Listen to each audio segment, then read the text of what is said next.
She was finished. Greg and the board worked quietly to clean up the chaos she left behind. He even rewrote the bylaws properly. No more vague nonsense about visible trash cans or unauthorized bird baths.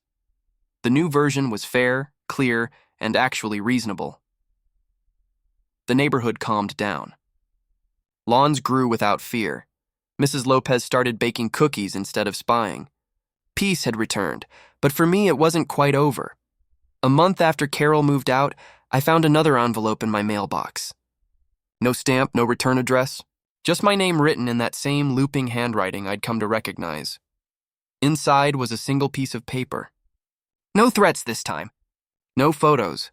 Just 3 words scrawled in red ink. I told you. At first I thought it was just another parting shot, one last power play. But something about the handwriting felt rushed, uneven. And the paper had a faint watermark. County Legal Office. Curiosity got the better of me. I called Greg and asked if he'd heard from Carol. He sighed. You haven't seen the news? He texted me a link to a local article. Former HOA president under investigation. Authorities confirmed that the Oakwood Estates HOA audit has expanded into a criminal inquiry following allegations of embezzlement, fraud, and document tampering. Sources indicate that evidence provided by a former family member led to the case reopening after an anonymous tip was submitted by a resident. My eyes stuck on those last few words. Anonymous tip submitted by a resident. Greg hadn't reported her. Neither had the Smiths or Mrs. Lopez. That left one person. Me, except I hadn't. Someone had filed the final report under my address. There was a part of me that wanted to be creeped out, to panic that Carol had somehow twisted the narrative one last time. But then I saw the case number, Dr. OEH 2574, and below it the name of the investigator, RH, initials that matched the email alias. Her husband again.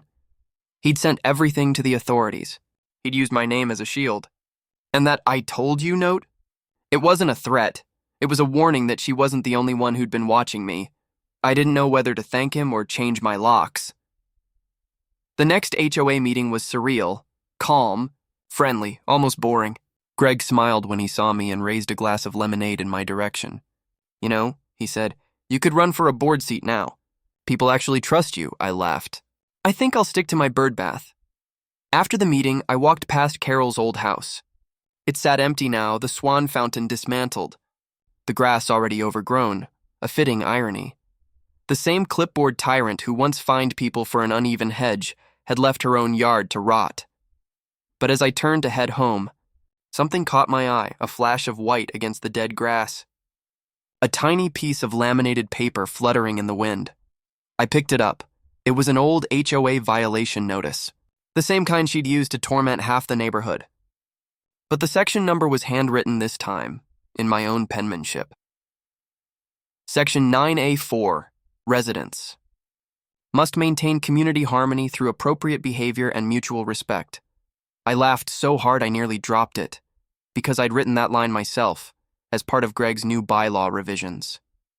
And somehow, one of my own notices had blown onto her abandoned lawn. The circle was complete. I tucked it into my pocket, went home and finally took a long, peaceful nap. For the first time in a year, my front yard was quiet. No rulers, no clipboards. No late-night photos, just me, my bird bath, and the sweet sound of sprinklers. And somewhere out there, maybe in another HOA far away, I imagined Carol staring down a new neighborhood, a new board, a new start, trying so hard to control everything again. But now she knew what happens when she picks the wrong lawn to mess with. Because in Oakwood Estates, petty doesn't mean powerless. It means patient. It means by the book, and sometimes it means the book bites back.